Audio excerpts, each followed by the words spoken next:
तेनालीराम की कहानी, हीरों का सच। राजा कृष्णदेवराय के दरबार में तेनालीराम नाम के मंत्री थे, जो बड़े ही कुशल और समझदार थे। एक बार महाराज के सामने ऐसा मामला आया कि उनके लिए न्याय करना मुश्किल हो गया। ऐसे में तेनालीराम ने सूझबूझ से काम लिया और राजा की उलझन सुलझाई। हुआ यूं कि एक दिन नामदेव नाम का एक व्यक्ति राजमहल में आया और न्याय की गुहार लगाने लगा। राजा ने उससे पूछा कि तुम्हारे साथ किसने अन्याय किया है, तो नामदेव ने पूरी बात बताई। नामदेव ने बताया कि वो कल अपने मालिक के साथ कहीं जा रहा था, तो उसे रास्ते में एक पोटली मिली जिसमें 2 चमकते हीरे थे।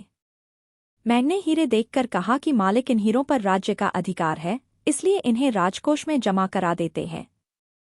यह बात सुनकर मालिक भड़क पड़ा और बोला कि हीरे मिलने की बात किसी को बताने की जरूरत नहीं है। इसमें से एक मैं रख लूंगा और एक तू रख लेना। यह बात सुनकर मेरे दिल में लालच आ गया और मैं अपने मालिक के साथ उनकी हवेली लौट आया। हवेली आकर मालिक ने मुझे हीरे देने से इनकार कर दिया। महाराज, मुझे न्याय दीजिए।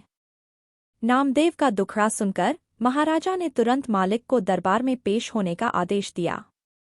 नामदेव का मालिक बहुत कपटी था। दरबार में आकर बोला कि महाराज, यह बात सच है कि हमें हीरे मिले थे, लेकिन वो मैंने नामदेव को दे दिए थे। मैंने नामदेव को आदेश दिया था कि इन हीरों को राजकोष में जमा करा देना। नामदेव के मन में लालच है, इसलिए वह झूठी कहानियां बना रहा है। महाराज बोले कि इसका क्या सबूत है कि तुम सच बोल रहे हो। नामदेव का मालिक बोला कि हुजूर, आप बाकी के नौकरों से पूछ लीजिए, ये सभी वहां मौजूद थे। जब राजा ने अन्य 3 नौकरों से पूछा तो उन्होंने भी यही कहा कि हीरे नामदेव के पास हैं। अब राजा बड़ी दुविधा में फंस गए। उन्होंने सभा खत्म कर दी और कहा कि फैसला कुछ समय बाद सुनाया जाएगा। राजा ने भीतर अपने कमरे में अपने सभी मंत्रियों से सलाह मांगी। किसी ने कहा कि नामदेव ही झूठा है, तो कोई बोला कि नामदेव का मालिक दगाबाज है। राजा ने तेनालीराम की ओर देखा जो अब तक शांत खड़े थे। राजा ने पूछा, तुम्हारा क्या विचार है तेनालीराम? तेनालीराम बोले कि अभी दूध का दूध और पानी का पानी हो जाएगा, लेकिन आप सभी को कुछ समय के लिए पर्दे की पीछे छुपना होगा। राजा इस मामले को जल्दी से जल्दी सुलझाना चाहते थे, इसलिए वह पर्दे के पीछे छुपने के लिए राजी हो गए। अब शाही कमरे में सिर्फ तेनालीराम नजर आ रहे थे। उन्होंने अपने सेवक को आदेश दिया कि तीनों नौकरों को एक एक करके मेरे सामने पेश किया जाए। सेवक पहले नौकर को लेकर हाजिर हो गया। तेनालीराम ने उससे पूछा, क्या तुम्हारे सामने तुम्हारे मालिक ने नामदेव को हीरे दिए थे? गवाह ने हामी भरी। अब तेनालीराम ने उसे एक कागज और कलम देकर कहा, तुम उस हीरे का चित्र बनाकर दिखाओ। नौकर घबरा गया और बोला, जब मालिक ने नामदेव को हीरे दिए तब वो लाल थैली में थे। तेनालीराम ने कहा, अच्छा चलो तुम यही खड़े रहो। इसके बाद दूसरे नौकर को बुलाने का आदेश दिया गया।